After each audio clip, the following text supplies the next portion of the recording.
পথ হারাচ্ছে বাংলাদেশ। এখনই সময় ফিরে আসার।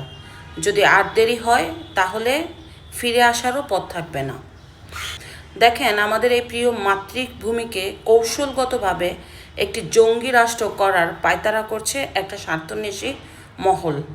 আপনারা খুব নিখুঁতভাবে চিন্তা করে দেখেন, বাংলাদেশে যেভাবে উগ্রবাদপন্থী বেড়ে যাচ্ছে, সেক্ষেত্রে বহির্বিশ্বে বাংলাদেশের ভাবমূর্তি প্রতিদিনই নষ্ট হচ্ছে। বিদেশিরা এখন বাংলাদেশিদের আর ভিসা দেয় না। পৃথিবীর মধ্যে অনেকগুলি রাষ্ট্রের এই মুহূর্তে ভিসা বন্ধ বাংলাদেশের নাগরিকদের জন্য। সেই সাথে বিদেশি বিনিয়োগ নাই। বাংলাদেশের বেকারত্ব বেড়ে গেছে। এই পর্যন্ত প্রায় 1000-এর উপরে ছোট বড় কারখানাগুলি বন্ধ হয়ে যাচ্ছে। কর্মসংস্থান কমে যাচ্ছে। দিন দিন বাংলাদেশের অবস্থা ভয়ঙ্করভাবে আকার ধারণ করছে। সেই সাথে উগ্রবাদপন্থী যেভাবে বাড়ছে, বাংলাদেশের অবস্থা আরও খারাপ হবে। খুব কৌশলগতভাবে ইসলামকে সামনে রেখে বাংলাদেশটাকে ধ্বংস করার পায়তারা করছে একটা স্বার্থদ্বেষী মহল। ইসলাম তো আমাদের শান্তির ধর্ম। ইসলাম তো আমাদের শান্তি শিখিয়েছে।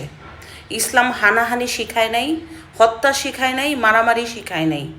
অথচ ইসলামকে ব্যবহার করে লেবাসধারী স্বার্থন্বেষী মহল বাংলাদেশের মানুষকে ব্রেনওয়াশ করে দেশটাকে একটা জঙ্গি রাষ্ট্র করার পায়তারা করছে। এই আগুনে কিন্তু বাংলাদেশের মানুষ এবং বাংলাদেশ পড়বে। আগুন দিয়ে কখনো আগুন নিভানো যায় না। আগুন নিভাতে হলে পানির প্রয়োজন হয়।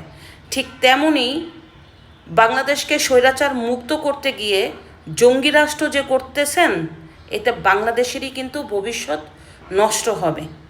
প্রতিদিন পেপার খুললে হত্যা, ধর্ষণ, ডাকাতি, ছিনতাই, মব ইনজাস্টিস। মব বাড়তে বাড়তে বিচারকের এজলাস পর্যন্ত চলে গেছে। বিচারকের সামনে মব হলেও বিচারক চুপ থাকে।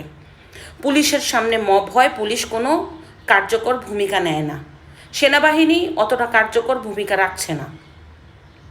এক কথায়, বাংলাদেশের সত্যি কথাগুলি বন্ধ করার জন্য আপনাকে আওয়ামী লীগের ট্যাগ ভারতের দূষর বানিয়ে আপনার মুখ বন্ধ করে রাখার চেষ্টা করছে এই স্বার্থন্বেষী মহল। সো আমি বাংলাদেশের জনগণকে বলবো, আপনারা একটু চিন্তা করে দেখুন বাংলাদেশ কোথায় চলে যাচ্ছে। এক্ষেত্রে আমি আমাদের পরবর্তী প্রজন্ম ধ্বংস হয়ে যাবে।